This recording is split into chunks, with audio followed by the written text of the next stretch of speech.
ঐশী ঐশী হ্যাঁ এদিকে বাবা। আয়। কি হয়েছে বাবা?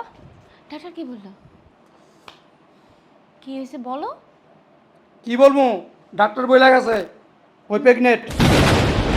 কি প্রেগনেন্ট মানে? কি বলো তুমি? আমি কইছি, ডাক্তারে কইছে বাচ্চা পেটে শরীর। দাঁড়াও। এই এই এদিকে আয়। আমার বাড়ির সব মান সম্মান নষ্ট করছিস। কি সমস্যা তোর? তুই নাকি প্রেগনেন্ট? এই কবে করলে সব এসব? বাবা তুমি আর কিছু বলবা না আমি বলবো?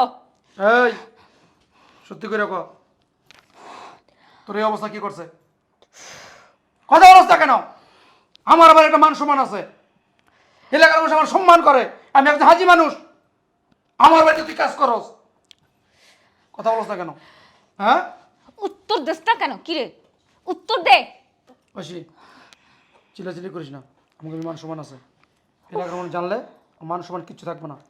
ইসমাইল আগে আসুক, তারপর দেখতেছি। ওর ভিতরে যা, বাবা আমি অনেক যা ভিতরে চল। চল যা ভিতরে যা যা।